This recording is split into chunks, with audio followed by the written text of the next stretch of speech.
Okay, everyone, please let me know. Am I audible and visible both? Yes, sir. Okay. Yes, sir. So I hope you all are doing good. How are you all? Fine, sir. Fine. Fine, Okay. sir. Okay. Chalo, let us start with the today's session. So we already know that we have already completed our chapter number 1, and in the previous class only we started with our chapter number 2. What was our chapter number 2? The chapter number 2 was audit planning, strategy, and program, everyone. So let's do the quick revision of 5 minutes, and after that we'll start with the today's topic. So everyone, please tell me what comes first, a strategy, planning, or a program? Strategy. Strategy. Strategy or Yes, planning. strategy or planning. Very nice. Because strategy and planning are the discrete concepts, are they sequential concepts, or need not be discrete and need not be sequential? Need not be Need discrete not and be. So first strategy and then planning may come, or the first planning or then strategy may come. Are you getting the point? Okay, but our program always comes at the end. Am I correct or not? Yes, sir. yes. Yes, the program Yeah. always comes at the end. Okay, what is strategy is all about? So strategy is all about acquiring the knowledge of client's business, or planning is all about acquiring the knowledge of client's business? Planning is all about acquiring the Yes, knowledge of client base. planning is all about acquiring the knowledge of the client's business, whereas the strategy is all about managing your resources. Am I correct or not? We have already Yes. done that concept. Yes. So, as per SA 300, guys, what is the definition of our planning? Does the planning make an auditor an efficient and effective auditor, or it helps the auditor in completing his audit on timely basis? Both. Yes, it makes you effective, it makes you efficient. There's no doubt in that. But what is the major role audit planning plays in the auditor's life? Yeah, majorly. Now, read the whole sentence, everyone. I already told you that day also. The efficiency and effectiveness, as you are a practicing chartered accountant, you are already efficient and you are already effective. But planning helps you mostly in completing your audit on which basis? Time. Timely basis. Yes or not?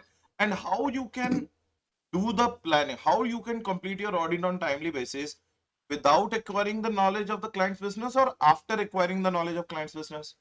After acquiring the After knowledge. acquiring. So, yes. So after acquiring the knowledge of the client's business means what, sir?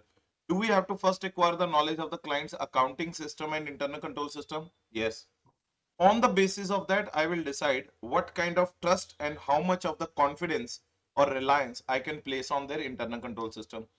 On the basis of that, I will decide what should be the nature, timing, and extent of my audit procedures. On the basis of that, I will decide whether coordination will be possible or not. I hope you all are getting refreshed with this topic. Yes or no? Yes, sir. Yes. Yes. So, what are the advantages of audit planning? It reduces our workload. It also helps us in completing our audit on timely basis. It helps in separating the material items with the which items? Immaterial items. It helps us in effective utilization of the audit staff. It helps me in directing and supervising my team. It helps me in identifying and solving the potential problems which may come in future. It also helps in arranging a team of the capable and competent people. And most importantly, it also helps in better coordination of the work among the various components, right? All that we have done. And what are the two features of the audit planning? We all understood, guys. Audit planning must be what in nature? Continuous process, as well as it should be what in nature? Flexible in Flexible. nature. So tell me whether my given statement is correct or wrong. Whether the audit planning of the another audit starts when the one audit ends? Yes. Yes, yes. So when the one audit ends, the planning for the another audit starts. That makes the audit planning a which process? Continuous process. Continuous process. And tell me one thing, what you plan and what you do, are they going to be the same or they're going to differ? They are going to differ. So planning should always have a flexibility to have a scope of improvement or not. Yes, sir. Yes, some things can be added, some things can be deleted, and some things can be changed. Right, everyone? Okay. Yes. After that, we talked about the strategy. Guys, what do you mean by strategy? Strategy helps you in setting the STD and gives you G. STD means what? It helps you in setting your scope, means your boundaries. It helps you in setting your timing of the doing the audit, and it gives you the direction of doing the audit. So STD means what? Scope, timing, and direction of the audit. And tell me one thing, whether the strategy guides us in making a detailed audit plan or not. Yes, Yes, so sir. that is also what we mean by strategy. Acha, strategy includes what? Acquiring the knowledge of client's business or managing your resources?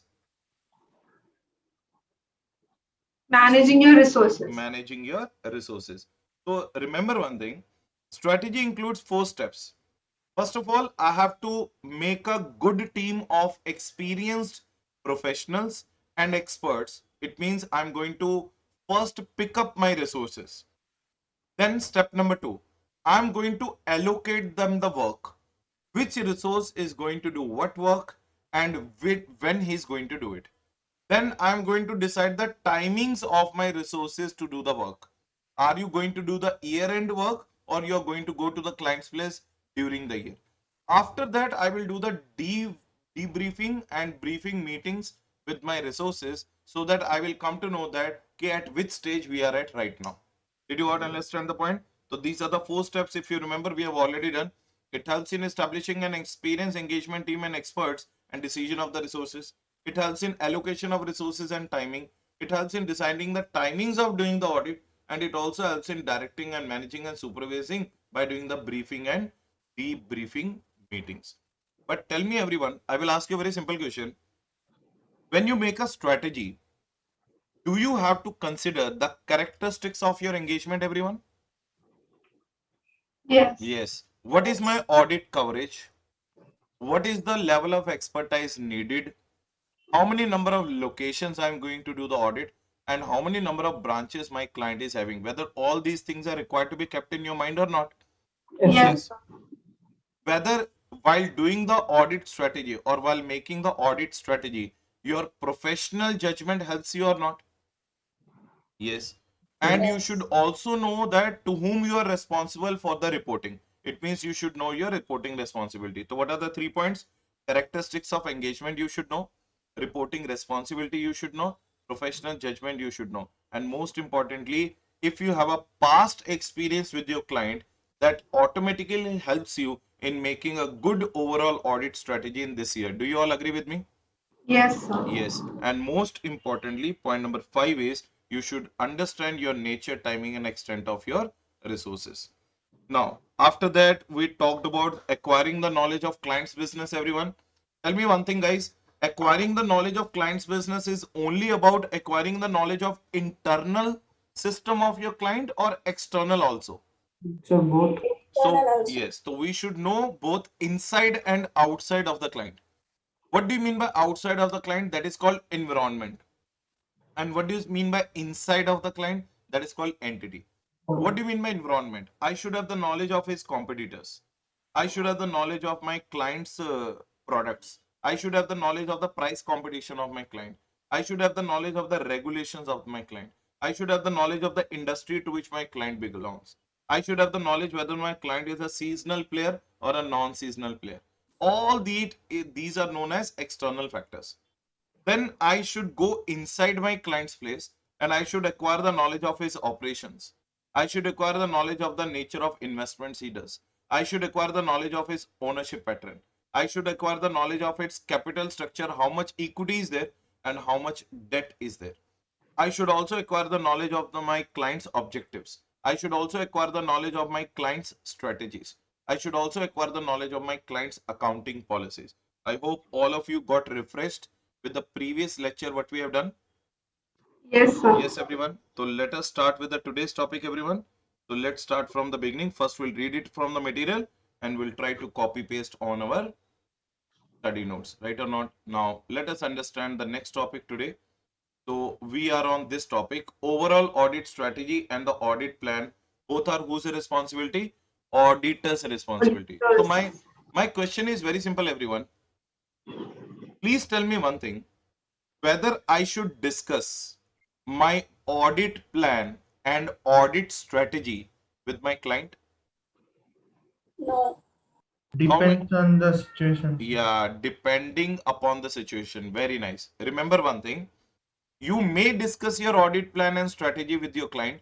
You may not discuss the audit plan or strategy with your client. But remember one thing, what you are discussing, that matters the most. Now, let me give you one very simple example.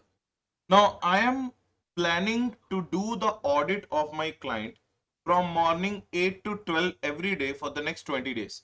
Now, can I share the timings of doing the audit with my client or not? Yes, sir. Yes. Also, Yes. But during that time of 8 to 12, what I'm going to do, should I share that with my client? it's Not No. necessary. No, Not that necessary. you should always keep a surprising element. Because if you will discuss the nature, timing, and extent of your audit procedures with your client, if you will discuss the nature, timing, just give me 1 second, guys. Call I need to take. Just give me 1 second.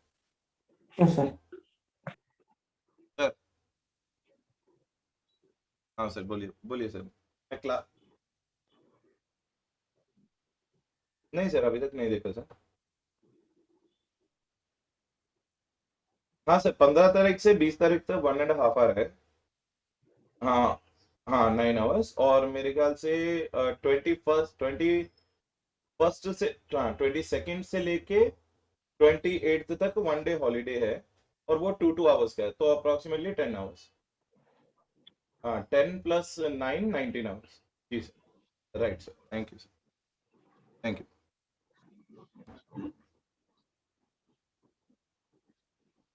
Yeah, guys, am I audible now? Yes, sir. Acha, Yes, guys, sir. please tell me, was I audible when I was pausing my share? Yes, sir. Yes, sir. Seriously? Yes, Yes. sir. Okay, But we only don't know the Hindi, sir. No okay, problem. so only the video was paused. Yes, sir. Yes. Okay, the Yes, mute. sir. Okay. So I have to take care of that from the next time onwards. Sorry, guys. So it was just another call.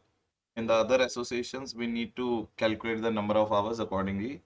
Payment will be done. So, anyways, so tell me, everyone, if we'll discuss the nature, timing, and extent of my audit procedure with my client, am I compromising the effectiveness of my audit or not?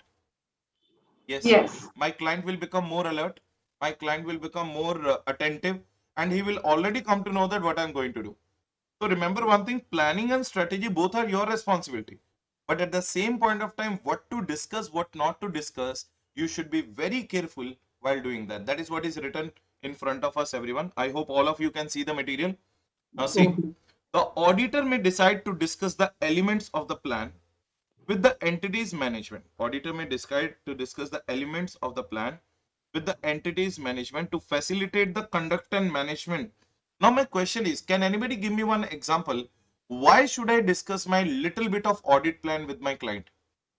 Okay, not to discuss the example I already gave you. But my question is, why should I discuss my sum plan with my client? So that they'll be able to make the required persons available. Yeah, so that necessary assistance and necessary help which I'm looking for from my client will be available at the time of doing the audit or not? Yes. Yes. So what to discuss, what not to discuss is again dependent upon whose professional judgment, everyone? Auditor's Auditor. professional judgment. Now see, although the discussions often occur, the audit strategy and the audit plan remain the auditor's responsibility. When the discussion matters in the overall audit strategy, care is required in order to compromise the effectiveness of the audit. Are you getting the point or not? I hope this language is looking little bit easier to you. Yes or no? Yes. So example, discussing the nature and timing of the detailed audit procedures with the management may compromise the effectiveness of the audit by making the audit procedures too predictable. Is it correct or not?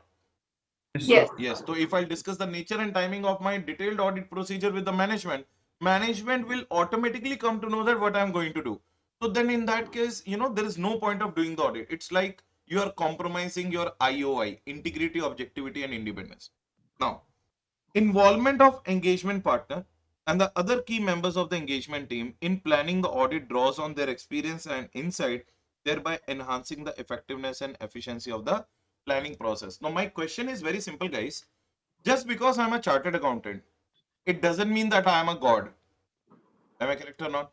Sometimes some article assistant and some audit staff, they are so intellectual that should we allow them to participate when we are planning for the audit of our client or not? Yes, sir. Tell me one thing. Yes. Is it correct? Or should we make our complete audit mechanical in nature? No. If you will make your audit mechanical in nature, your audit staff will never be using any kind of innovation or any kind of creativity. They will be close-minded people then. But do we need the close-minded audit staff or do we need the open-minded? Open-minded. Mind. Even though I'm not telling something to my audit staff, or even though I'm not telling him to do this, but if that situation comes in front of him, don't you think that you should know how to react to that situation? Yes. Yes. So remember one thing, engaging your engagement partner is must, but also try to engage the other members of the engagement team also while making the planning and strategy. It will enhance. Now tell me one thing, number of minds are always more powerful than one mind or not? Yes. It's a very simple logic. When the more number of brains will be there in making the planning and strategy, definitely that planning and strategy is going to be more effective as compared to the planning and strategy made by the single person. I hope you all will agree with me. Correct or not? Yes. Yes. Sure. Let us proceed with the next point. I hope there's no doubt at all in this point written. No, sir. Yes or no? So let us write, we will write 2 to 3 topics directly. Okay. Direction, supervision, and review means what? Now tell me one thing. What do you mean by direction, supervision, and review? Direction, supervision, and review of your audit procedures and of your team members is required. It is based upon the following factor. And first of all, so let me tell you one thing. This is your November 2019 question. Directly it came in your November 2019. What do you mean by direction, supervision, and review of the audit, everyone? Auditor shall plan nature, timing, and extent, and direction and supervision of his engagement team members and review of their work. Now, tell me one thing. When my audit staff is coming to the office next day and he's bringing me his 1 week work, should I accept it just like that? Or should I be reviewing their work before accepting it? Review. Reviewing. And it's better that, don't you think that at regular intervals I should talk to my audit staff, I should talk to my audit team so that I can direct and supervise their work only? Yes. Are you getting the point? Now, how much supervision you need, how much direction you need on the work of your audit staff, that depends upon these 4 factors. The factors are there in front of you, everyone. What is the factor number 1? Size and complexity of the entity. Tell me one thing, the bigger the size of the entity, the more the complex the business of my client, the higher will be the direction and supervision or not? Yes, sir. देखो, client जितना बड़ा होगा, the bigger the client will be, the higher will be the Work. direction and supervision of my engagement team. Second thing, area of audit. If my engagement team is involved in risky area, more direction and supervision required or less direction and supervision required? More direction. And last but not third, the assessed risk of material misstatements. What do you mean by material misstatement? Material misstatement means frauds and errors. The more and more frauds and errors are expected from your client's financial statement, the more and more direction and supervision is required or not? Yes. Yes. And most importantly, it depends upon the capabilities and competence of the individual team member. If in my team fresh audit staffs are there, means those who have joined my organization freshly, do I have to give more direction and supervision on them? Yes. And if there are experienced students are there in my engagement team, those who are in my articleship, those who are under my articleship for the last 2 years, are they more experienced than the fresh one or not? Yes. Yes. So do I have to give the more direction supervision or less direction and supervision? Less. Less direction and supervision. So what we understood so far, everyone, what we understood so far, we understood what we understood, we are going to write it now, right? Okay. Now, tell me one thing, what is the topic name we are doing? The topic name, first we understood that discussion. First we understood that discussion of audit plan and strategy, everyone. Discussion of audit plan and strategy. So point number 1 में what we understood, audit plan and overall audit strategy. Audit plan and overall audit strategy. Finally, it is whose responsibility, everyone? It is auditor's responsibility. It is auditor's responsibility. In the point number 2, we will write oftenly auditor may discuss his planning and strategy, planning and strategy with audit staff, oftenly, sorry, with management, with management. Oftenly, auditor may discuss his planning and strategy with management. But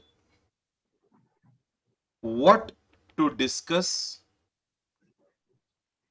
and what not to discuss shall be dependent upon, tell me everyone, shall be dependent upon whose professional judgment? Auditor's process. Yes, upon professional judgment of an auditor. Shall be dependent upon professional judgment of an auditor. Clear everyone? Point number 3. Therefore, he shall be very careful while disclosing or discussing his plan and strategy with management or TCWG. With the management or TCWG. Clear everyone?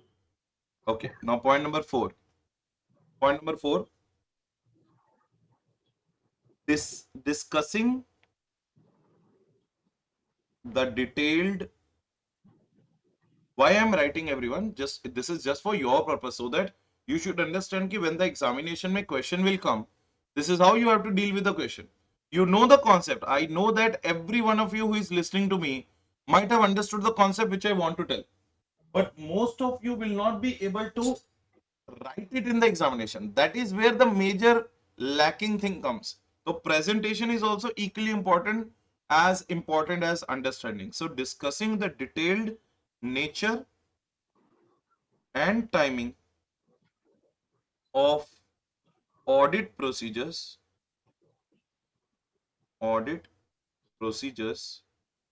will increase or will decrease? Will decrease the effectiveness of audit, as it shall become predictable to the client. Am I correct or not? Yes. Now, the next topic which we have just now discussed is this one: direction and supervision of team and engagement team. Direction or supervision of engagement team. First of all, my question is it necessary to have a direction and supervision over the work of your engagement team? Yes, sir. Yes. It is 100% necessary to direct and supervise the team members' works before taking into consideration. Before taking into consideration. But question is, everyone, what are those factors which will help you in deciding ki what extent of direction and supervision is required? Tell me the 4 factors, everyone. What was the 4 factors? The size of client's business, as well as its what? Complexity. Correct, everyone? Second one. Yes. Second one is what? Nature of area of audit. Which area of audit you are doing? Either it is highly risky or less risky. Third one, risk of material misstatement. Risk of material misstatements. And the fourth one, competence and experience of team members. Now tell me one thing. Is it wrong to write like this, what I am writing? Answer is no. It is not necessarily that we should 100% follow the ICAI language. It is sometimes it's good that you should try to tell the same idea what the ICAI is trying to tell you, but in a simplified language also we can do. Wherever the need arises, we will definitely use some technical words. So tell me everyone, so far any doubt or no doubt? No doubt. Okay. Now, let us understand the next concept. What is the next concept? Documentation of audit plan, everyone. First of all, to tell me, everyone, how many of you know the meaning of documentation? How many of you know the meaning of documentation? Documentation means keeping files of what work you have done. Okay. So, can I say that documentation means recording everything in writing? Yes. Yes. So remember one thing, if I'll record my plans and strategies in writing in one file, next year will it be helpful for me to make the plan and strategy easily or not? Yes. Yes. So should we document our plan? Should we document our strategy and the changes we made in the plan and the reasons for such changes? Tell me, how many things we are documenting? 4 things.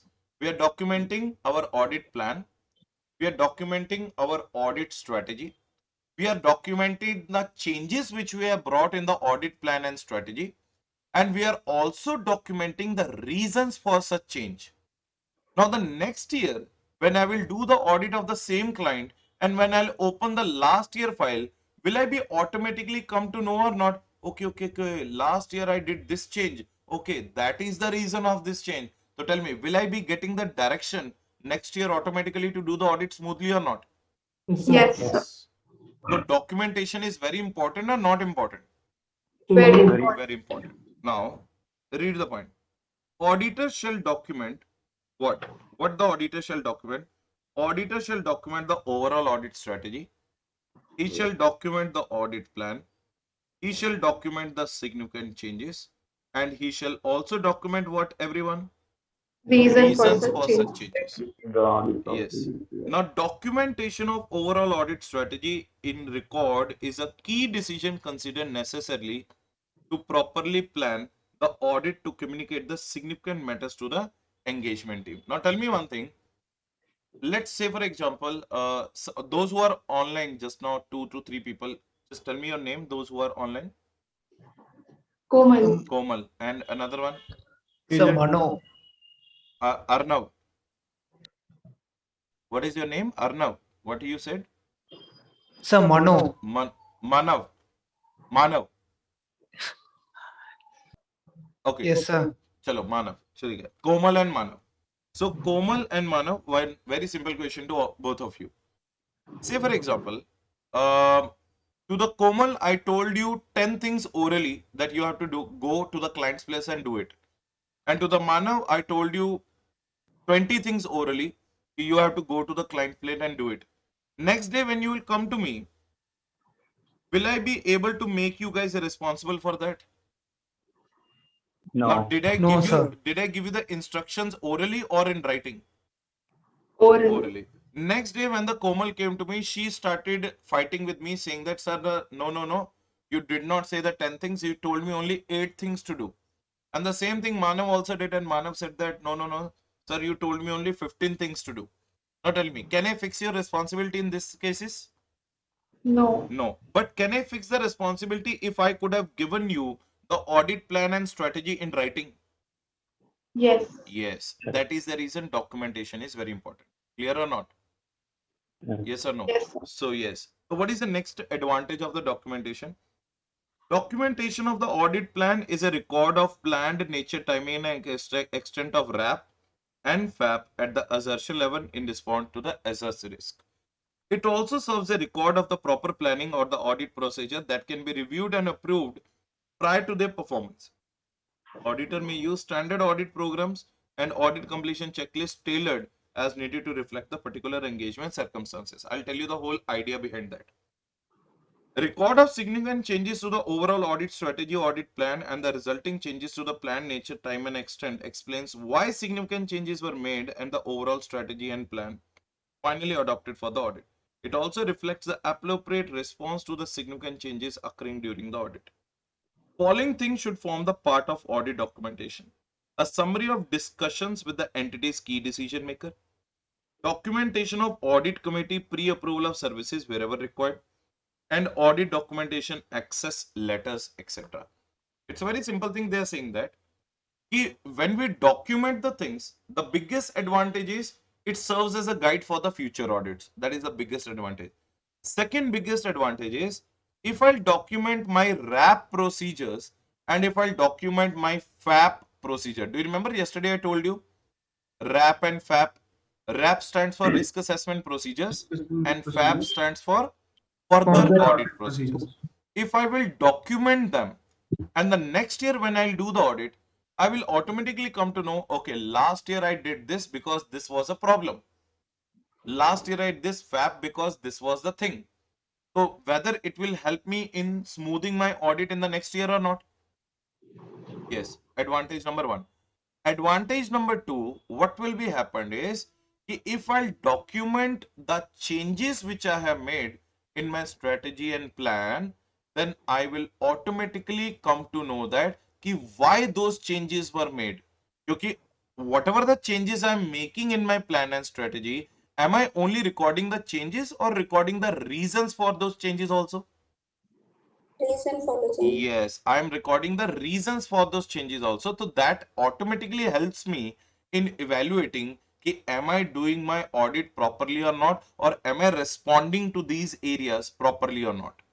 Did you get the point? This is what the benefit of documentation of audit plan, everyone. Are you getting the point? Now, what is our next topic? Small topics are there, but very important from the examination point of view. What is our next topic? Quality control for the audit work, delegation and supervision of the audit work.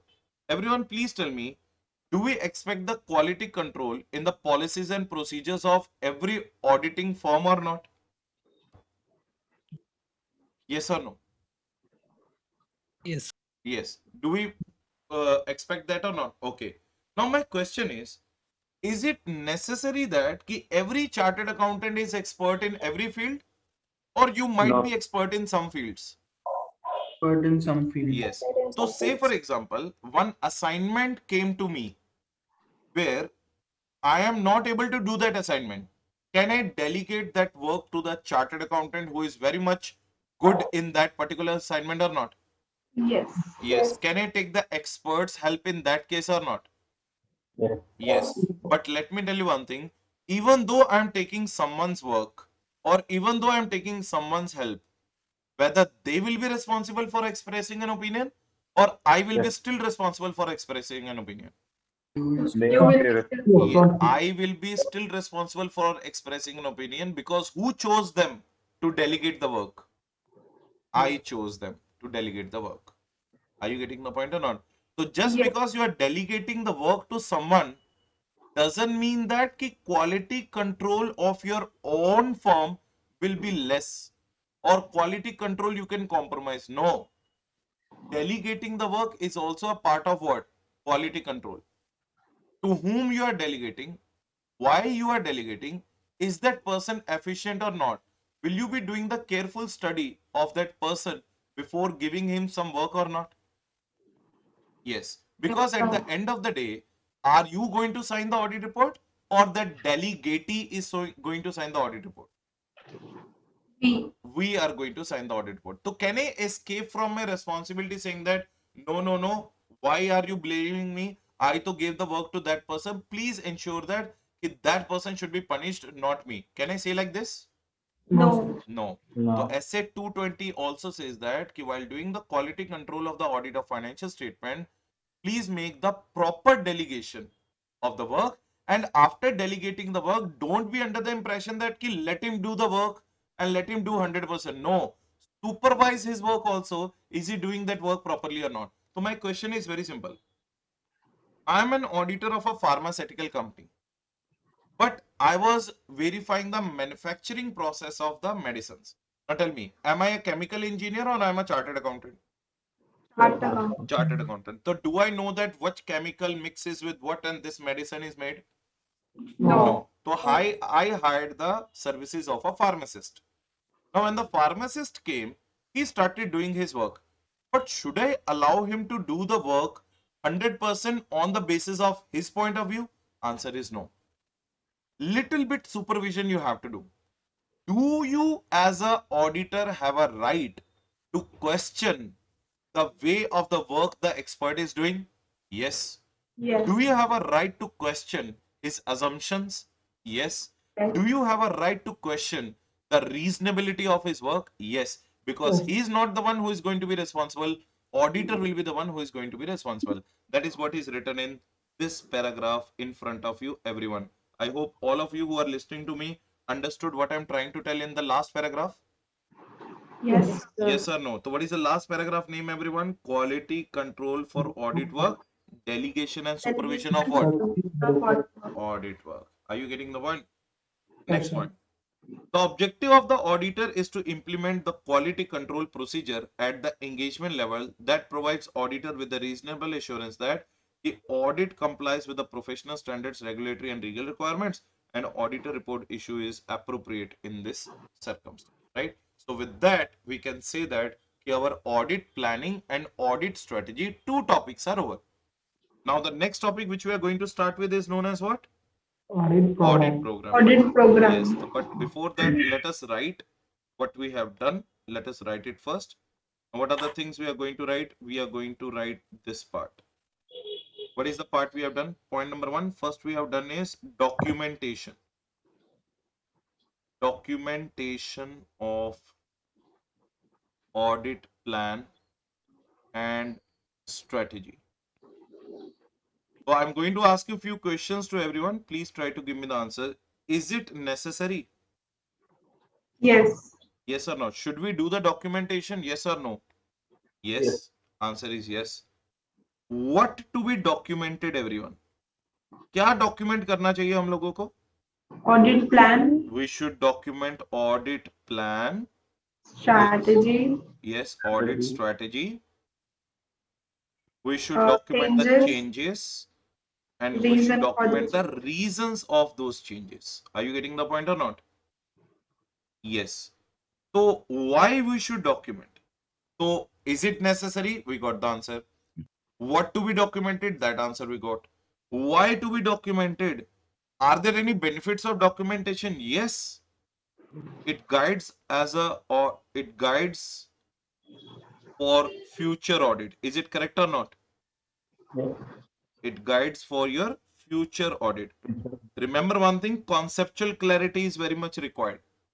Right or not? How you are writing, that is secondary. What you are trying to tell, that you should be in a position to present. Yes, it guides for the future audit. Next point, yes, it helps auditor in understanding how he responded in that situation, in previous years situations. Am I correct or not? Sometimes over a period of time, you forget that how to handle the matter. But when the something is in writing, can you refer that again and again or not? Yes, it helps you in understanding how you responded in that situation. Recording the nature, timing, and extent of RAP and recording. Tell me, everyone, nature, timing, and extent of what is the second one? FAP. Recording the nature, timing, and extent of RAP and recording the nature, timing, and extent of FAP helps the auditor in understanding the entity very well in next year audit. Correct, everyone? Sir. Yes. Now, the next topic, what we understood, everyone, the next topic understood, can we delegate? Delegation and supervision of work. This is the next topic we did. Sir, Yes. Yes, that yes, is yes. recording. Sorry? Recording nature, timing, and extent of risk assessment. That is recorded in the previous topic. Yeah. Tell me, in the previous topic, actually, you are not audible properly. Try to tell me. The previous topic in the notes, the last point, that is recording, no sir. Yeah. Yeah, recording of NTE and REP. I'm just telling you the benefit of that. Why we should record the NTE of REP and NTE of FAP? Because it helps the auditor in understanding the entity very well in the next year audit. This is what you are asking. Any doubt in that? Yeah, no sir. I just got confused with the word. That's all. Yeah. So It's this is recording or yeah, recording. The word used is recording. okay, sir. Okay, yeah. So delegation and supervision of work, sir. So as per SA 220, everyone, tell me everyone, as per SA 220, whether the SA 220 prohibits us to do the delegation or allows us? Allows to delegate work to audit staff and sometimes to technical experts. To audit staff and sometimes to technical experts. But tell me one thing, point number 2, after delegation, are you still responsible? Yes. Yes, auditor is still responsible. Is it looking better, guys? These handwritten notes?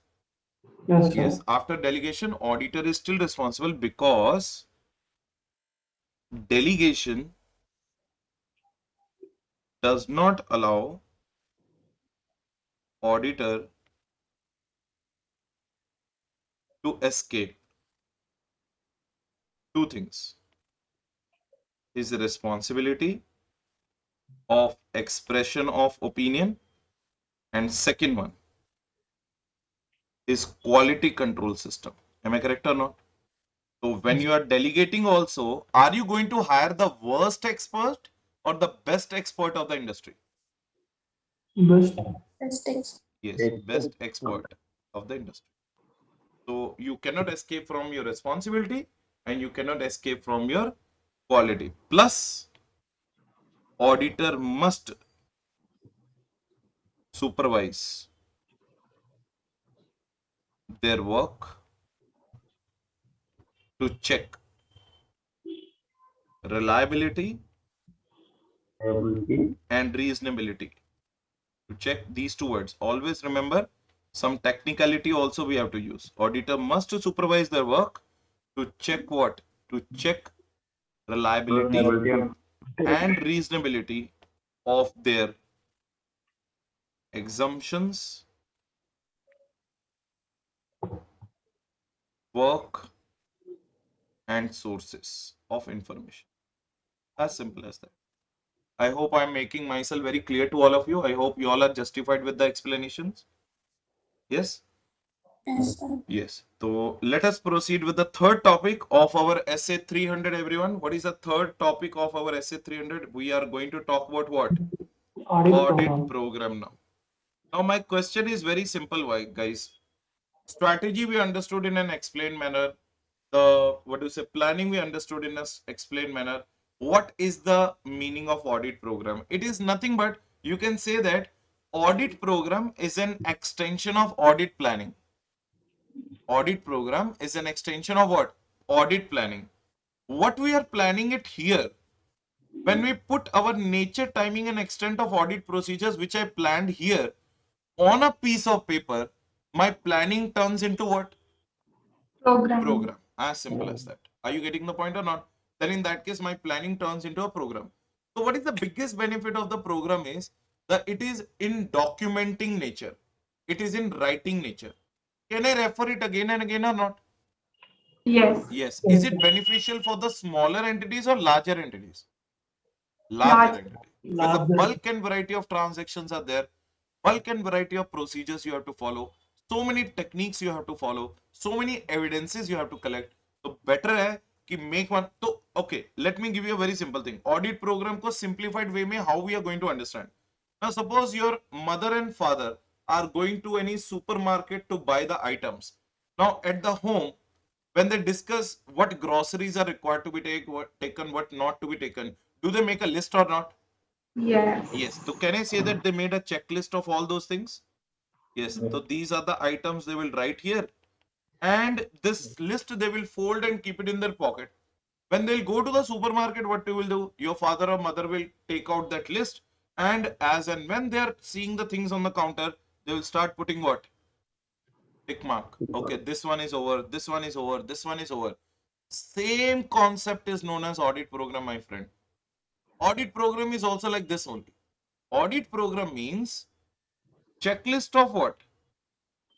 Verification steps. That's it. Audit program means checklist of which steps, everyone? Verification. Checklist of verification steps. Checklist of verification steps, which the auditor is going to do at the time of execution of audit. As simple as that. I'm going to do GST. I'm going to do what to say bank reconciliation statement. I'm going to verify the existence of their plant and machinery. I'm going to verify their loans. All that checklist you will prepare, and that checklist is nothing but known as what? Audit program, everyone. Clear or not, everyone? Yeah. Yes or no? So this is called the informal introduction of the topic called audit program. Obviously, you are not going to write like that. So how we are going to write what audit program is all about? So let us understand from our material what audit program is telling us. Audit program क्या बोलता है कि it is desirable. It is saying that it is desirable that in respect of each audit and more particularly for the bigger audits. That's what I asked you. Audit program is more useful in which cases, everyone? Bigger audit. Smaller audits or bigger audits? Bigger. Bigger audits. So it is useful in case of bigger audits. An audit program should be drawn up. Drawn up means it is in oral or in writing? Writing. Writing. A program is a list of examination and verification steps to be applied, clearly shown, designed, keeping in view the assertions. Keeping in view the assertions in the statement of accounts produced for the accounts on the basis of appraisal of accounting records of the client. Sir, this definition is too heavy. We can't remember this definition. Please make it a little bit easier. Simple way में what we'll write. Audit program is an extended arm of what? Fill in the Audit. blanks. Plan. Yes, planning. Audit Plan. program is an extended arm of what? Audit planning. Are Planning. you getting the point? So can I say that audit program includes the verification steps? Yes. Can I say that audit program includes my audit procedures? Yes, sir. Yes. Yes. Can I say that audit program includes my audit techniques? Yes. To achieve whose Yes. objective? To achieve audit objectives. Now tell me, is this definition which I'm telling you now is looking better or not? Yes. Yes. Are you getting the point? Yes, So sir. let us understand the definition. Now, what is the definition? An audit program, the definition is very simple. An audit program consists of series of verification procedures to be applied on which statement, everyone? Financial And- statements and accounts of the Statements. given company for the purpose of obtaining what? Evidence. So Sufficient that evidence. yes, so that we can enable the auditor to express an informed opinion on such statement. And what I told you is already written below. In other words, an audit program is a detailed plan. Now tell me, did I tell you that it is an extension of audit planning or not? Yes, sir. Yes. Consisting of what? Audit procedures and consisting of what? Audit techniques to achieve what? Audit Audit objectives. These are the some of the few words. If we are able to manage to manipulate in the form of sentence, our purpose is over. That is what you mean by audit program. So everyone, please try to tell me, can I say that audit program is a extension of detailed audit plan? Point number one, yes. It includes audit procedures and audit techniques which are required to achieve the audit objectives. Clear or not? Yes. It includes the various verification steps which we are going to apply on the financial statements to obtain the sufficient and appropriate audit evidence so that auditor can express a informed expression of opinion. Everyone crystal clear or not? Yes, sir. Yes, this is what do you mean by the term called what? Audit program. So everyone try to remember along. Point number one, sir, audit program is a detailed extension of audit plan. Point number two, it includes the various audit procedures and audit techniques which the auditor is going to apply so that he can achieve his audit objectives. Point number three, it includes the various verification steps which the auditor is going to apply on the financial statement so that he can collect the audit evidence on the basis of which he can express an informed opinion. So point number four, it is generally more popular in case of smaller audits or larger audits. Larger audits. Larger. So tell me one thing. Did I make it simpler for you, this whole paragraph? Yes, sir. Yes, perfectly. Okay. Now, let us proceed with the next thing. Evolving one audit program not practicable for all business. Do you agree with that? Don't read the topic, just tell me. Do you agree Evolving one audit evolving one program. audit program not Yes. practicable for all business? Is it correct to say that if one audit program is enough for every type of business? No. No. Suppose if my client is involved in manufacturing activity, everyone, do I verify, should I verify the custom returns or should I verify the GST returns? My client is into the manufacturing GST, very nice. And if the same client is in import and export activity? Custom returns Custom. plus So GST return. plus custom plus GST. So tell me one thing, whether the single audit program is suitable for every kind of entity or every entity is No. having the different kind of environment. Different environment. Different environments are there, different internal controls are there, different accounting systems are there, different line of activities there, different type of business operations are there. So due to that variation, is it not possible to have the same audit program for all types of business? So do you agree with the statement number one or not? Yes, sir. sir. Yes. Okay. Everyone, please read the statement number two. The assistants engaged be encouraged to keep an open mind. Tell me one thing. Assistants engaged means my audit staff or not? Yes. Should I tell my audit staff to behave mechanically when they are going to my client's place to do an audit, or should I encourage them to be open-minded? Encouraged to be open-minded. Open-minded. Don't you think that they should use their innovation and creativity to handle the situation on their own, because in the future they are the coming chartered accountants? Yes. Are you getting the point? My employer never told me that ki Rohit, you should do the audit in this way. He told me that ki Rohit, this is the audit, do it. Now how to do it, that I am going to decide. So make sure that you should also encourage your assistants, you should also encourage your audit staff never to be a close-minded. Always tell them to be open-minded, everyone. Are you getting the point or not? They should not do the audit in a mechanical way. Minimum to minimum audit program you should give them. Maximum to maximum you should encourage them to be open-minded. Are you getting the point or not? Yes. Yes. So point number one and point number two, all of you agree with me? Yes, sir. Yes. Okay. Now, periodic review of the audit program is required. Now tell me one thing, is one audit program is going to set for all the years? No. Yes. Acha, program is the extension of what, everyone? Audit plan. Planning. So planning is Audit plan. flexible in nature or not? Yes, sir. Therefore, audit program also have a scope of improvement. Yes, So sir. should we keep on reviewing it and changing it at the regular intervals or not? Yes. Yes. Yes. So as long as program is not officially changed by the principal, it will always be a outdated program. अगर तुम इसे change करते रहोगे, if you keep on changing it, keep on adding the new things in your way of doing the audit, don't you think that it will be a very fruitful audit then? Yes, sir. So what we understood the meaning of audit, and we also understood the three definitions or the three statements given by the lawmaker. So let us understand it in a deeper way from the inside. Now what the lawmaker is trying to tell you, listen to this very carefully. Businesses vary in the nature and size and composition. Are you getting the point? Work which is suitable to one business may not be suitable to the others.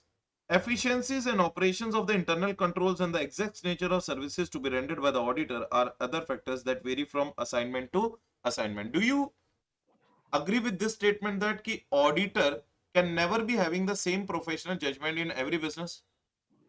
Yes. Yes, It sir. depends Yes. upon assignment to assignment basis, business to business basis. Someone's internal control system is poor, someone's internal control system is good. So having a one audit program is not practically possible for all types of businesses. On account of such variations, evolving one audit program applicable to all businesses under all circumstances is possible or is not practicable. Not Is not practical. practical. However, it becomes necessity to specify in detail the audit program, the nature of work to be done, so that no time will be wasted on matters not pertinent to the engagement, and any special matter or any special situation can be taken care of. So what we thought is what is written inside it. Let us understand the second one. So should we allow our assistants to be open-minded? Yes. To Yes. start with, auditor having regard to the nature, size and composition of the business and dependability of internal control and given scope of work should frame a audit program which should aim at providing for minimum essential work. Did I tell you the same thing? Should we give the maximum audit program to my staff or minimum audit program? Act. Compact. Minimum. We should give the minimum audit program to my audit staff so that maximum they can use their innovation and creativity. If Yes, if we'll give them the more audit program, what will happen? They will become mechanical. Okay, sir told this, I will do this. Sir told this, I will do this. Sir told this, I will. So they will become mechanical. An experience is gained by actually carrying out the work. Program may be altered to take care of situations which are left out originally but are found relevant for the particular concern. Similarly, if any work originally provided for proves beyond the doubt to be unnecessary or irrelevant, it may be dropped. Now tell me one thing, should I give a little bit of freedom to my audit staff to drop the irrelevant items and to insert the relevant items? yes, sir. Simple. See, I made a plan before commencement of an audit, but actually my audit staff is doing the audit. If my audit staff thinks that some things are irrelevant, he should drop it out. And if he thinks that some things are not included, but they are relevant, he should insert it. Assistant engaged in the job should be encouraged to keep open-minded beyond the program given to him. He should be instructed to note and report the significant matters coming to his notice, to his seniors and to the partners or to the proprietor engaged for doing the audit. Now tell me one thing, if my assistant will be the open-minded, ultimately I will only get benefited or not? Yes, sir. Yes, Yes. I will only get benefited. That is what the major line of thing you have to understand, right? And last but not the least, what we understood, the audit program once made should be kept like this, or it should keep on being reviewed on a periodical basis. Keep on being Reviewed. reviewed. You, Yes, there should be a periodic review of the audit program to assess whether the same continues to adequate for the obtaining requisite knowledge and evidence about the transactions or not. Unless this is done, any change in the business policy of the client may not be adequately known, and consequently audit work may be carried out on the basis of obsolete program. Guys, what do you mean by obsolete program? The updated one or outdated one? Outdated. Outdated one. Outdated one. So long as the program is not officially changed by the principal, so long as the program is not officially changed by the principal, assistants deputed on the job should carry out the detailed work according to the instructions governing the work. It is believed that this brings rigidity in the audit program. This is not true provided periodic review is taken up to keep program up to date. So basically, what was the logic behind these 3 points? I hope everyone understood. Point number one may be understood कि single audit program is not practically possible for every kind of business. Point number two, we understood we should always keep on encouraging our audit staff to be open-minded so that they can drop the irrelevant things and insert the relevant things, and they should report it to us. And point number three, we understood that having a obsolete audit program is equivalent to no audit program. Therefore, it is the responsibility of the auditor that he should periodically keep on reviewing his audit program on regular basis. I hope everyone is justified with the explanation. Understood? Yes. Very nice. Now the question is, how do we construct an audit program? How do we make an audit program? How do we design an audit program? Now listen to this very carefully. Point number one. For the purpose of audit program construction, the following points should be kept in mind. Means these are those points which the auditor should keep it in mind when he is constructing the audit program. Point number one. Stay within your scope and limitation of the assignment. Now tell me, do you remember the Lakshman Rekha I told you? Yes, every auditor and every audit assignment is having its own boundaries or not? Yes. Yes, tell me one thing. As an external auditor, as an internal auditor, can you express the opinion on the financial statements of your client? No. No, No. because you are a which auditor? Internal auditor. Internal. So that is your boundary, which you should cross or should not cross. Should not Should cross. not. Yes. So audit program is nothing but your boundary only, na? Yes. Yes, So sir. stay within your scope and stay within your limitation of the assignment. That is the first factor, you should keep it in mind. Second factor you should keep it in mind, determine the evidence reasonably available and identify the best evidence for deriving the necessary satisfaction. So I will ask you a very simple thing, guys. I was verifying the debtors of my client. There are two options.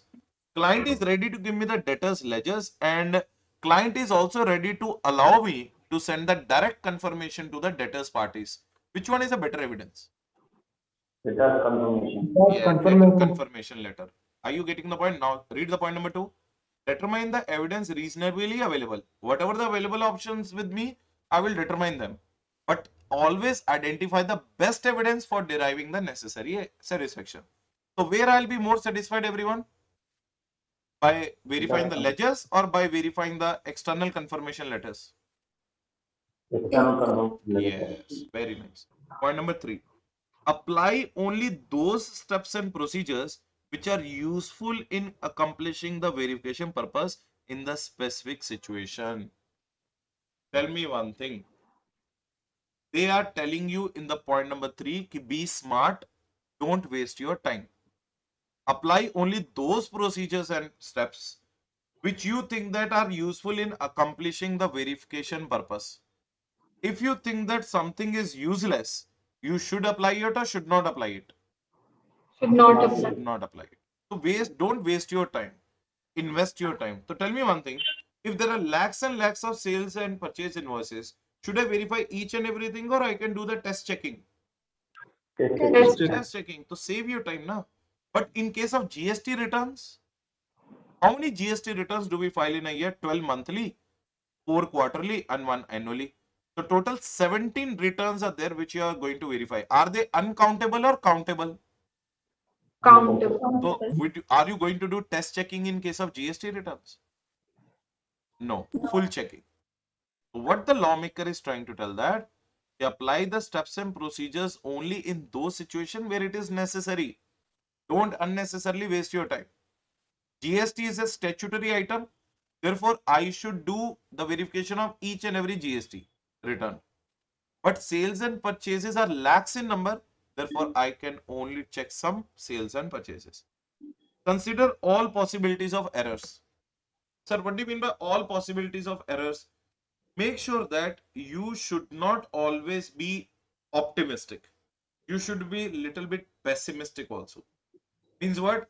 It is not necessary that just your client is showing you the good picture. It means your client is having every availability of the information. No. See the pros and cons of both the sides. Means what? you should always evaluate the both sides of the coin. Consider all possibilities of the error that may happen while doing the audit and coordinate the procedure to be applied to the related items. What do you mean by coordinate, everyone? I will ask you a very simple question. Try to give me the answer, everyone. This is checklist number 1 and this is checklist number 2. In the checklist number 1, I verify sales, then I will verify purchase, then I will verify, GST returns, then I will verify debtors, then I will verify creditors. Now tell me one thing. This is the one checklist. Second checklist is I will verify sales, I will verify debtors, I will verify cash collected from debtors, then I will verify purchases. After that, I will verify creditors and payments made to the creditors. Now tell me, which checklist is looking better, everyone? First one or second one? If you understood the logic, you will be able to give me the answer. Which will be more time consuming? Remember one thing, here I am checking the sales and then I am checking the debtors after 2-3 verification mode. Do I have to come back to the sales again or not?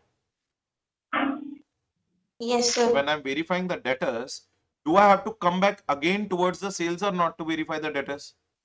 Yes. So Yes, don't you think that it's better that I should coordinate my verification steps in such a manner if one particular area should be completed at one point of time so that I can jump to the another area? So which verification list is looking better, everyone? Firstly. Second one is better as compared to the first one. That is what the last point they are telling you, everyone. Read the last point carefully. Fifth point, everyone. Coordinate the procedures to be applied to the which items? Related. So tell me, debtors and sales are related or not? Yes. So I will Yes, tell you. sir. So tell me, what are the 5 factors you are going to keep it in mind? Stay within the scope and limitation of the I will assignment. stay within the scope and limitation of my procedure, limitation of my assignment. Second thing, I will always evaluate my options, but I will always choose the best evidence option where I'll get the best satisfaction. Third way, I will make sure that I will not waste my time. I will apply some steps and procedures only in the needful situations or specific situations. Point number 4, I will try to consider all types of possible errors which will take place and I will coordinate my verification steps to the related items. Right or not? Now it's high time that we should write it, otherwise we will forget it. Am I correct or not, everyone? Yes, sir. Yes, so let us write it then. So everyone, please tell me what is the topic name we are doing. Now we are starting with a new topic. Name of the topic is audit program, everyone. Audit program. So there are 3 things we understood in audit program, everyone. First one, we are going to understand the meaning, and I think that all of you will be agreeing with me whatever I'm writing and tell me is it written correct or not. Point number 1, audit program is a detailed extension of what, everyone? Audit plan. It is a detailed extension of audit plan. Point number 2, it includes what, everyone? It includes audit procedures and it includes audit techniques. It includes audit procedures and audit techniques to achieve what? Audit objectives. Audit objectives. Very nice. To achieve audit objectives. Point number 3. Is it useful for smaller audits or bigger audits? Bigger audit. Useful for bigger audits. But I will suggest that either it is a big audit or it is a small audit. You should always carry an audit program with you. So useful for the bigger audits where bulk of transactions and variety of businesses are there, right? And most importantly, now you will be able to tell me what does it includes. It includes various verification steps to be applied. Tell me everyone, where do we apply them? To be applied on two things. Where do we apply these verification steps? On financial statements and books of accounts. Now tell me, to collect what everyone? Evidence. SAAE, sufficient and appropriate audit evidence to express informed opinion. Clear or not? Is it looking easier in this way? Yes. So tell me, what are the three standards we have understood while doing this audit? What are the three standards we understood? The three things what we understood, that one audit program is impracticable. Tell me everyone.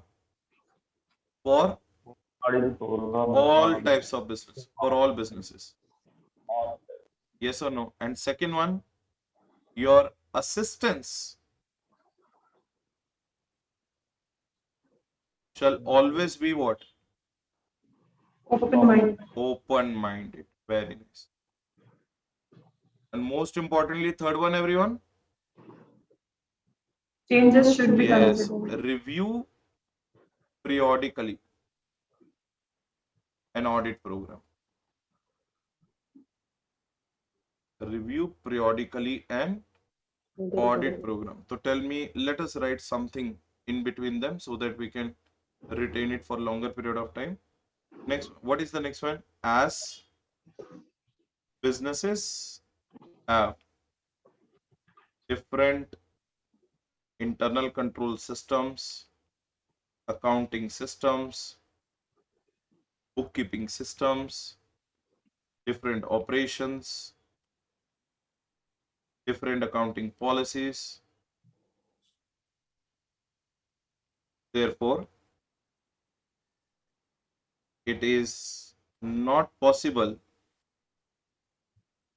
to have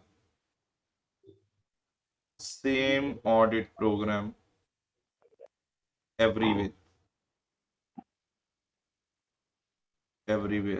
I think that much is justified. Your assistant shall always be open-minded. Ensure, okay, tell me one thing, ensure to give more audit program to your audit staff or less audit program? Less audit. Ensure to provide less audit program or instructions to audit assistants and team members.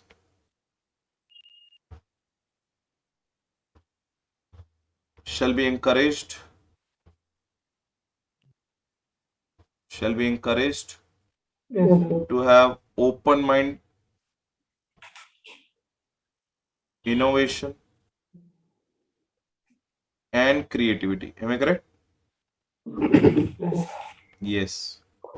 Next one. Shall be given a liberty. Shall be given liberty to do what?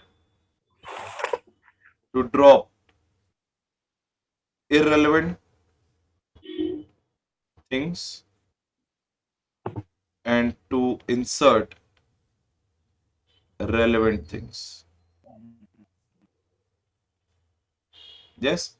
And last but not the least, they shall be reporting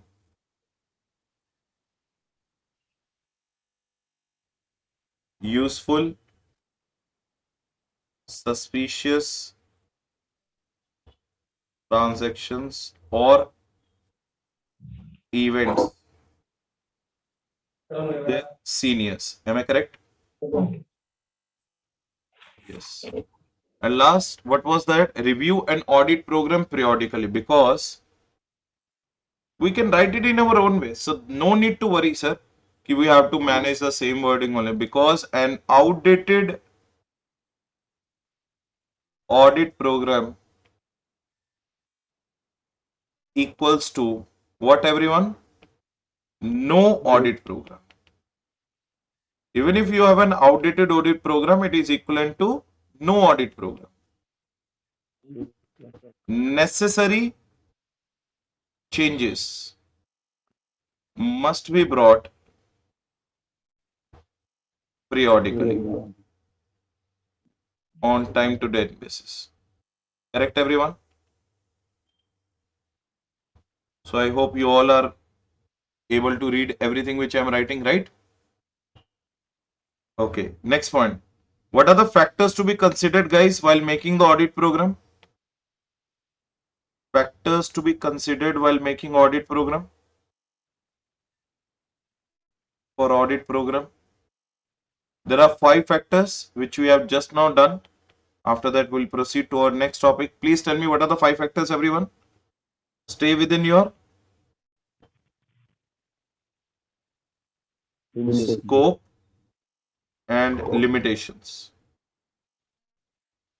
Point number 2, evaluate your options. Evaluate options of available evidence. But you shall choose the which evidence? Worst one or the best one? This one. But choose best evidence to get best satisfaction. Am I correct? For most satisfaction. Third one, everyone. Apply steps and provisions. Apply steps and procedures only on every item or only on specified items? Save your time. Apply your steps and procedures only on specified items. And what is the fourth one, everyone? Consider the possible errors.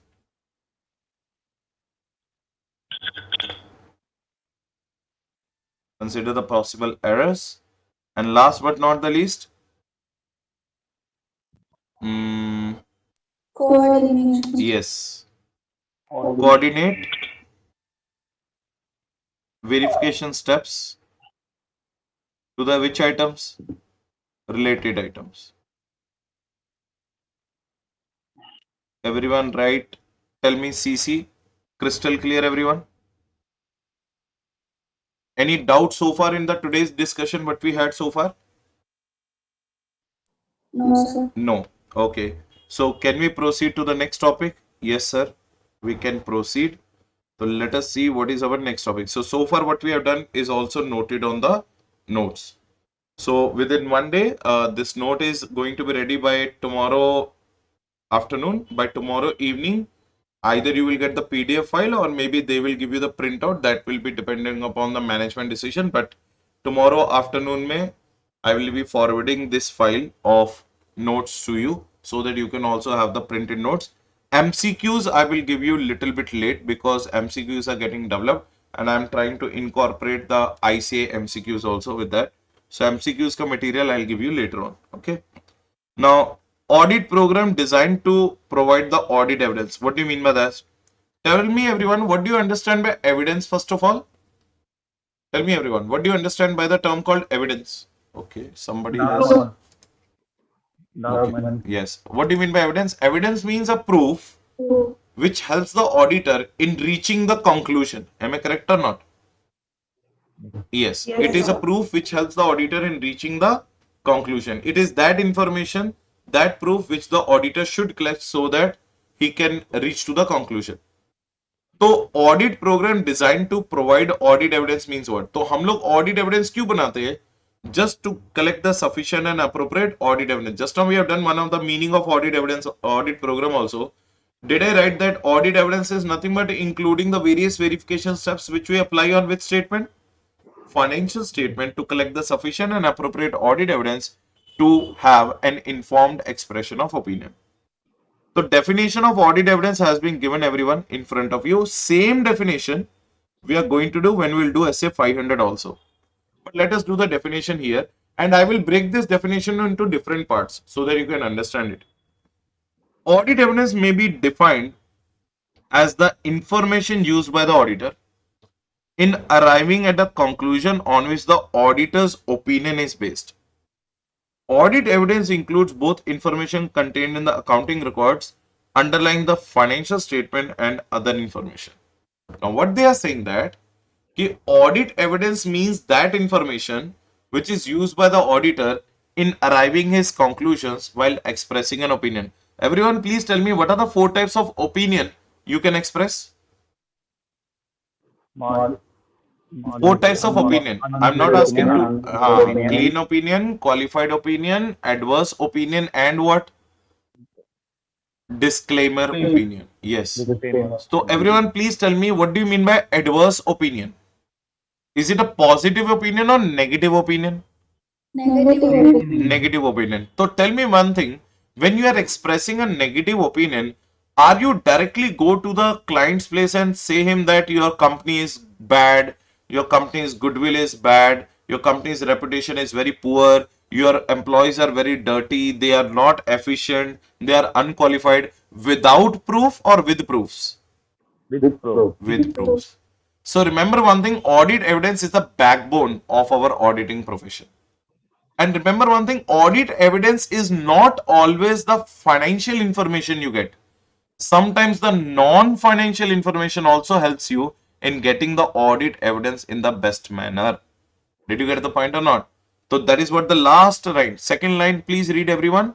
Audit evidence includes both information which is contained in the accounting records underlining the financial statement, and which information, everyone? What is written this point? And other information. So remember one thing, sometimes the surroundings gives you the better evidence than what you are getting from the financial statements, right? Evidence is the very basis for the formulation of opinion that we know. An audit program is designed to provide for that by prescribing procedures and techniques that we already know. It includes procedures and techniques so that we can collect the audit evidence. What is best evidence for testing the accuracy of assertion is the matter of expert knowledge and experience.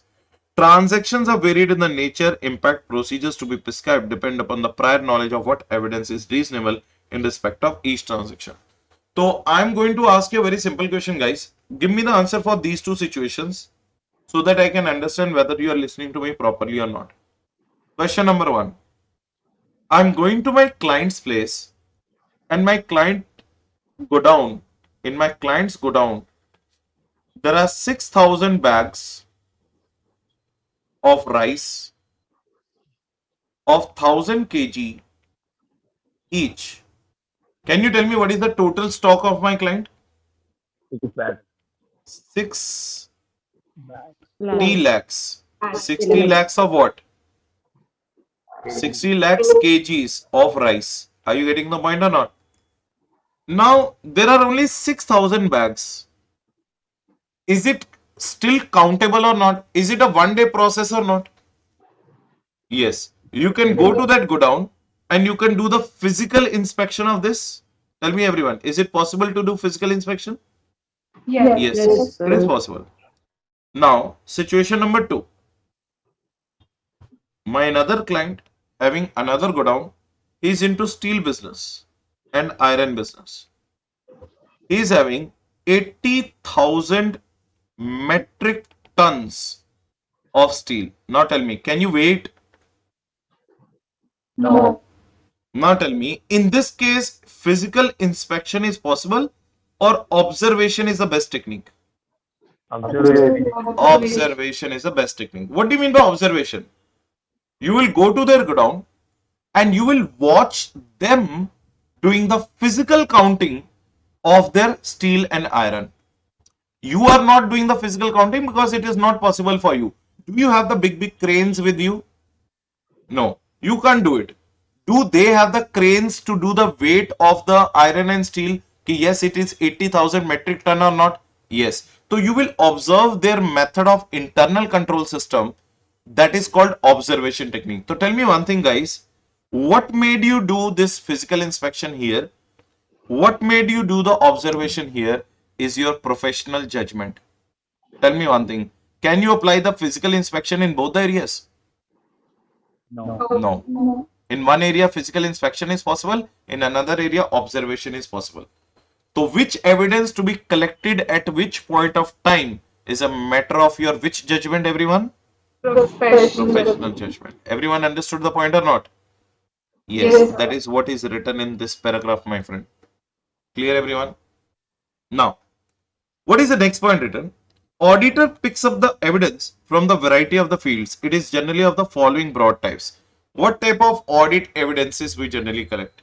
Audit evidence can be documentary in nature. Everyone, please tell me, what do you mean by documentary? Oral audit evidence or written? written. Now, suppose if I'm verifying some of the major contracts which are entered by my client, so should I verify their contract papers or not? Yes, So contract papers are in oral form or are in written form? Written form. written. Yes. Sometimes you can collect the audit evidence by doing the examination. So can I call it as a physical inspection? Yes. Yes. Sometimes you can collect the audit evidence, that is nothing but written below here only. Sometimes you collect the audit evidence by checking the arithmetical calculations by the auditor. Okay, everyone, please tell me very carefully. I want to know about the profitability of my client. What should I do? If I want to know about the profitability of my client, 2021, I will calculate his GP ratio and I will compare it with the last 5 years GP ratio. Tell me one thing, guys. In the ratio analysis chapter, do you have the formula of GP ratio or not? Yes, sir. What is the formula? Gross profits divided by sales into 100. Are you getting the point? So this is the formula. So 2021 mein suppose the GP ratio is 18%. But the last 5 years mein average was 28%. Now tell me, looking at the last 5 years, this year your GP ratio has fallen down or gone up? Down. So it means what is, now tell me everyone, what is the profitability of my client, increasing or decreasing? Decreasing. So that is called arithmetical calculation by the auditor. So that is also one of the evidence relating to profitability of my client or not? It means Yes. a slowly going concern assumption is coming in danger. Correct or not? Yes. And state of internal controls and internal checks. Acha, my question is very simple, everyone. There is one client who is having one employee. That employee is taking care of cash department, sales department, purchase department, creditors department, debtors department. And there is one another client who is having 5 different employees for these 5 departments. Whose internal control system is better? Second one. Second one. Why, Amma? Why second one? Chances of frauds are higher in which case? The case 1 or case 2? Case one. Case 1 mein. Because single person is handling multiple jobs or not? Yes. Yes. But in the case 2, multiple people are handling the multiple jobs. So chances of frauds are never get reduced because one person is watching the another person automatically and independently. So these are the various methods. These are the various types of evidences which can broadly collect. There are some few more on the next page. First of all, tell me what are the 4 types of evidences. It can be documentary, it can be physical inspection, it can be calculation of arithmetical calculations, it can be state of internal controls and internal check. Yes, it can be statements and explanations given by the management officials and employees. I simply went to the management. Do you have GST registration? Your management is telling me, what is GST? Tell me one thing. Looking at this answer of the management, what do you understand about the management? Competent or incompetent management? Incompetent. Yes. So did I get my evidence that yes, I got my evidence? It means my workload is going to be higher or lower?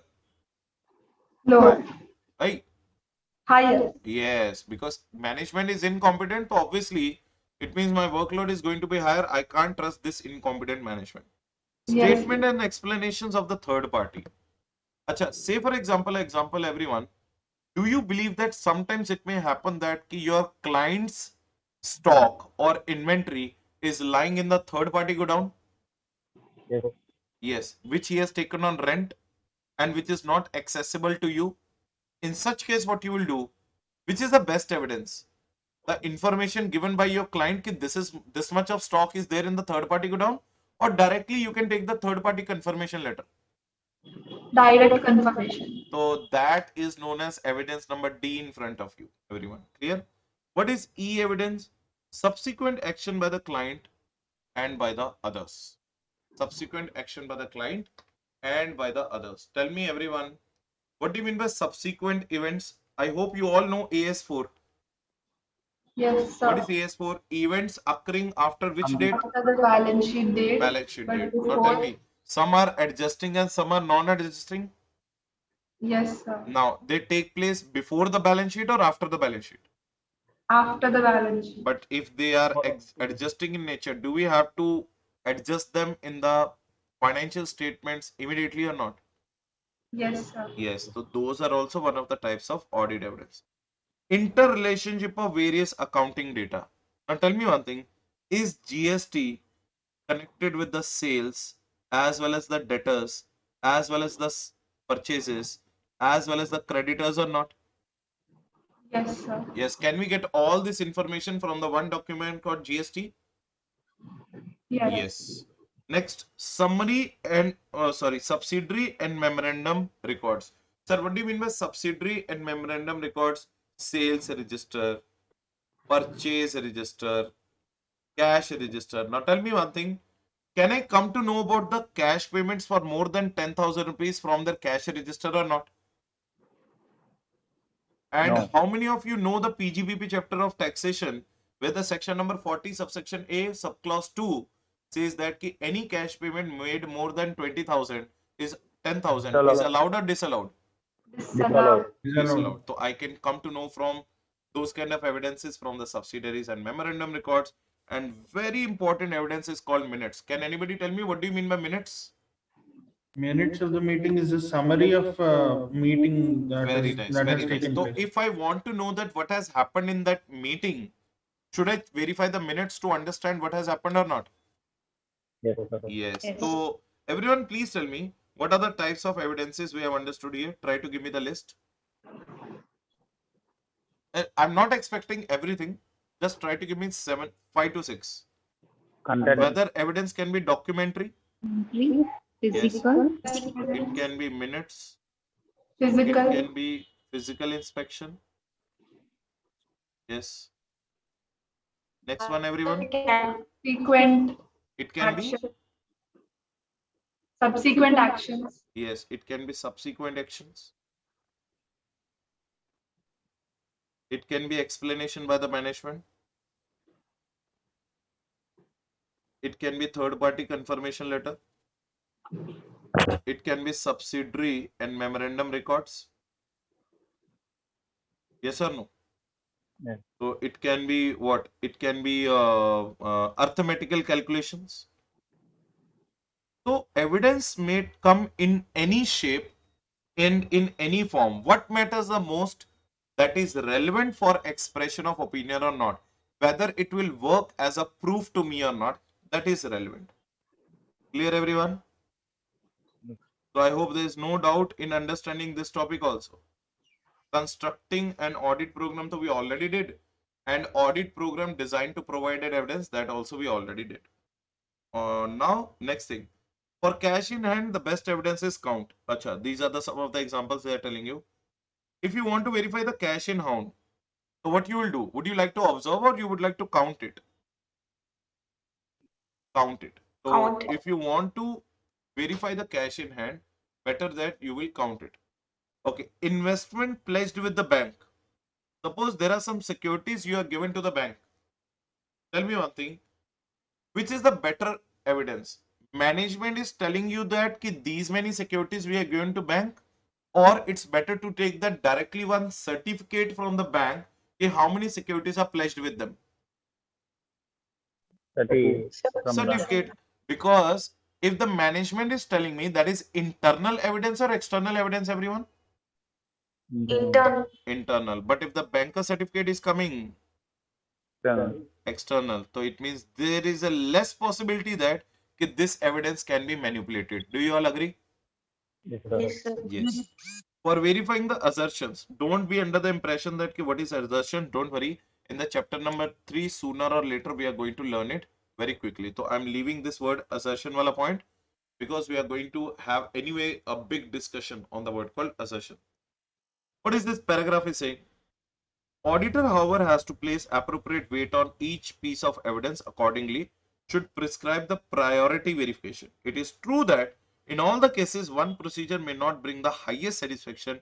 It may be dangerous for the auditor to ignore any evidence that is available. By the word available, we do not mean that evidence available with the client is the only available evidence. The auditor should know what normally would be available in the context of the transaction, having regard to the circumstance and usage. So, can anybody tell me what is the conclusion of this whole paragraph? If you are able to read this paragraph, can anybody tell me evidence is important or not important? Evidence is important. Very important. Should we give the priority to the evidences or not? Yes. Yes. So should we collect the second best evidence or always try to collect the best evidence? Second or third, both is Yes. But sometimes, say for example, if the best evidence is not available, it means you will not collect it or you will go for your option number 2. two. Yes, you will go for your option number 2. Remember one thing, it will be very dangerous for our profession if we will ignore any kind of evidence. And which evidence is good in which case, that is again dependent upon whose professional judgment, everyone? Auditor's professional judgment. तो जैसे मैंने तुम्हें यहाँ पे बताया था, it's a very simple thing. If the 6,000 bags of 1,000 kg each of rice are there I can do the physical inspection. But if the godown is there of iron and steel, where the 80,000 metric tons of iron and steel is being kept, will it be possible for the physical inspection? No. At that point of time, observation is the best method, everyone. I hope everyone understood the concept which we are doing right now so far. Yes, everyone? Yes. So we are only left with the small portion of this chapter. Maybe another class it will take, and we will be in a position to complete our chapter number 2 also. But remember, when we'll start with this chapter, what is the name of the chapter? Audit, documentation and evidence. It is going to be a very huge chapter. And why not? Because in this chapter, we are going to understand 9 standards on auditing. So remember everyone, as said 200, 210 and 220 already over in the chapter number 1. 300 we are doing right now. And 320 maybe in the next class it will be over. So maybe if possible on Sunday, if the Raja sir will give me, I'll try to take your 3 to 4 hours of session, obviously by giving you the necessary break in between. So try to ask Raja sir if he can allot me 3 to 4 hours on Sunday. Okay. So I will also try my level best to ask Raja sir so that on Sunday at least 3 to 4 standards of chapter number 3 also I should be in a position to complete. Clear everyone? So make sure that you, do you have any classes on Sunday, anyone? Please. Yes, sir. FM classes. Yes, From sir. what, when to when? 3 to 8. 3 to 8. Yes, sir. Okay. And morning part? Morning freezer. Morning completely free. Okay. Should I keep from morning 8 to 12? Yes, sir. 8 Sir, to 12? You will get 6 to enough. 6 to Sir, नहीं, 6 sir. to 12. अरे नहीं sir 6 to not possible sir 6 to 12 अरे Sunday है थोड़ा सा तो तुम भी आराम करो मैं भी आराम करता हूँ you should also take a rest and I will do the same 8 to 12 would be fine 8 to 11:30 12 would be fine no issues at all तो अपने को कोई टेंशन नहीं है anyways by God's grace we got 20 days extra but we will try our level best to make sure that every day on daily basis now classes will be conducted and I hope we are not that much lagging also no worries these are the few chapters you know which are very large in size and they do deserve a lot of you know attention also the reason being these are your base chapters you know company audit and all they are the very good chapters and very important also but they will not take that much of time to make you understand but now we are creating a base which will definitely help us in the CA final examination are you getting the point so CA final ke time pe it will help us a lot. So we'll do one thing, guys. Okay, we are left with developing the audit program and audit. Okay, our standard is going to get over from because here SA 320 will start. That is called materiality. So materiality, I don't think so that it will take more than one class. So I think in the next class we will be in a position to start our audit documentation and audit evidence, everyone. So everyone, thank you so much for lending your patient ears for today. So I hope I justified your expectations of today's lecture also. So I'll see you guys in the next lecture on Saturday, everyone. Okay? Yes, sir. And please ask Raja sir to fix my 3 to 4 hours before 12. So either 9 to 12 or 8 to 12, whatever the case may be, he wants to give me. Tell Raja sir that I am informed it. I will also talk to him and make sure that we will take 3 to 4 hours class on your Sunday as well. So that will compromise our at least 2 days of the week. Am I correct or not?